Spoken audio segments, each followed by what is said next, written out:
आप ही की कृपा, आप ही की शरण, आप ही का आशीर्वाद बाबा, आप ही का मार्गदर्शन। ओम साईं राम। आज मैं आपसे बाबा का वो अनुभव शेयर करना चाह रही हूँ जिस अनुभव के द्वारा बाबा ने मेरी बहुत बड़ी प्रॉब्लम सॉल्व कर दी, जो पेन्स थे वो दूर किए और किस तरीके से मुझे ब्लेस किया। ये उस समय की बात है जब मैं सेकंड बेबी के लिए ट्राई कर रही थी। तो मुझे ये तो नहीं पता कि रीज़न क्या था, क्योंकि सब कुछ बहुत हेल्दी था, मेडिकल वाइज सब कुछ नॉर्मल चल रहा था, कोई इश्यूज़ नहीं थे। But the problem is results नहीं थे। सो और मेरी फ़र्स्ट डिलीवरी बहुत ही अच्छे से गई थी, कोई प्रॉब्लम नहीं थी, सब कुछ नॉर्मल था, सब कुछ हेल्दी था। तो क्वेश्चन ये था मेरे दिमाग में कि ऐसा क्यों हो रहा है। बट मैं प्रेयर करती रहती थी कि हाँ, कुछ अच्छा होगा, इस विश्वास के साथ। तो किसी ने मुझसे शेयर किया कि बाबा के 9 फास्ट हैं, तो मैंने भी वो स्टार्ट किए। और मैं यहाँ पर एक बात कहना चाहती हूँ कि अभी जब से मैंने साइंस सब्जेक्ट पढ़ना शुरू किया है, तो उसमें भी लिखा है कि आपको उपवास नहीं करने चाहिए। तो मैं यही कहूँगी, क्योंकि हमारा जब उपवास करते हैं तो हमारा मन संतुष्ट नहीं रहता, कई बार भटकता है, कई बार हमें भूख की वजह से गुस्सा आता है, सबका अपना अपना अलग अलग होता है। पर मुझे ऐसा होता था कि मैं फास्ट रखना चाहती थी और रखती हूँ, बट कई बार बॉडी अलाउ नहीं करती, फिर भी रखते हैं। तो अभी मैंने कुछ टाइम से सब फास्ट छोड़ दिए हैं, बट उस टाइम में बहुत फास्ट किया करती थी। तो मैंने वो फास्ट स्टार्ट किए। और अराउंड जब मेरा उद्यापन होने वाला था, 9th फास्ट आने वाला था, उससे कुछ समय की ही पहले की बात है कि मुझे एक स्वप्न आया। और उस सपने में मैं लेटी हुई हूँ और मेरे बराबर में मम्मी लेटी हुई हैं और मेरी सिस्टर दूसरी साइड लेटी हुई है। और मैं उस टाइम अराउंड 3-4 वीक्स प्रेग्नेंट हूँ और मुझे वो पता है। और क्या होता है कि सामने से एक ब्लैक कलर की एनर्जी, सब कुछ ब्लैक कपड़े, उसका फेस नहीं दिख रहा, और वो हवा में उड़ती हुई मेरी तरफ आ रही है। और उसका हाथ आगे है और वो ऐसे ट्राई कर रही है कि वो बेबी को ले जाएगी। और ये देखकर मैं बहुत तेज चिल्ला रही हूँ कि मम्मी वो बेबी को ले जाएगा, मम्मा वो बेबी को ले जाएगा। और मेरे साथ मेरे क्या अनुभव रहे हैं पहले बहुत सारे ड्रीम्स में भी, कि अगर मेरे को कोई प्रॉब्लम होती है ड्रीम में, मेरे को कोई पेन होता है, कभी भी कोई मैं समस्या में फंस गई हूँ और मुझे उस टाइम कोई हेल्प चाहिए, मुझे उस टाइम कुछ सूझता है, तो बस मेरे मुंह से ओम साई नमो नमो का जाप निकलता है। ये मेरे साथ काफ़ी बार हुआ है, मेरे ये अनुभव रहे हैं।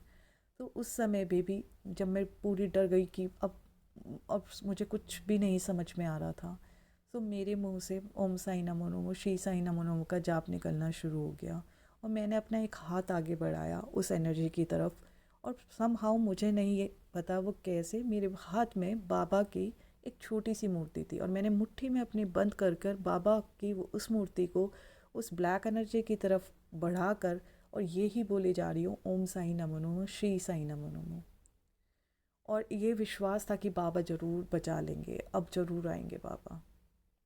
और कुछ समय बाद ही आप विश्वास नहीं करेंगे कि बाबा का एक बहुत सुंदर चांदी का डोला, डोला कैसा होता है जैसे कि हम पालकी देखते हैं, जिसमें बाबा की, जैसे हर थर्सडे को मंदिरों में पालकी, मतलब एक पालकी में बाबा की तस्वीर या मूर्ति को रखकर परिक्रमा करते हैं, उस तरीके का डोला एक ऊपर से आता है आसमान से।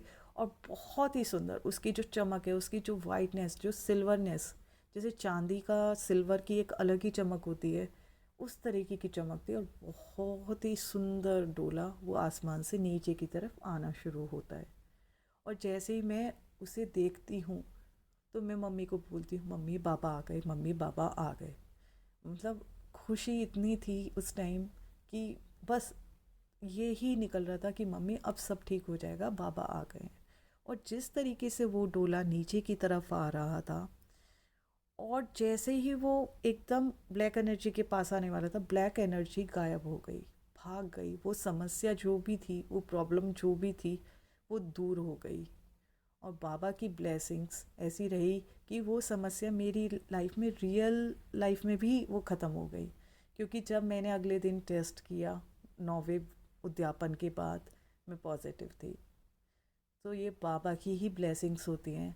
वो किस तरीके से ब्लेस करते हैं, किस तरीके से हमारी समस्याओं को दूर करते हैं, वो ही जाने। बट वो अपने शरण में आए हुए लोगों को हमेशा उनकी केयर करते हैं, उनका ध्यान रखते हैं, उनको इतना प्यार देते हैं कि हम कभी कभी सोचते हैं कि क्या हम बाबा के लिए कुछ कर पा रहे हैं। बाबा हमें हमेशा सही सच्चे से यही कहते हैं कि तुम मेरा नाम स्मरण करो, तुम चिंता नहीं करो। क्या हमारे पास इतना भी समय नहीं कि हम कभी 2 मिनट के लिए बैठे हो तो बाबा का नाम स्मरण कर लें? इतनी सी ही पूजा, इतनी सी ही आपकी भक्ति बाबा के पास तक पहुंचाने के लिए, बाबा के उन चरणों तक, कमल चरणों तक पहुंचने के लिए पर्याप्त है। बस भक्ति और जो आपका विश्वास है वो अनशेकेबल। अनशेकेबल मीन्स कोई सिचुएशन, कोई प्रॉब्लम उसको डिगा ना सके, ऐसी होनी चाहिए। और प्यार भी ऐसा होना चाहिए जैसे आप अपने बच्चों से करते हो, मतलब कोई कंडीशंस नहीं होगी। कोई, हम कभी भी जब अपने बच्चों को प्यार करते हैं तो ये उससे नहीं करते कि रिटर्न में हमें ये होगा। तो उस प्यार के साथ बाबा को प्यार कीजिए और फिर देखिएगा आप कि बाबा किस तरीके से आपके जीवन को सुखमय बना देते हैं और आपको सही मार्गदर्शन देंगे। ओम साई राम।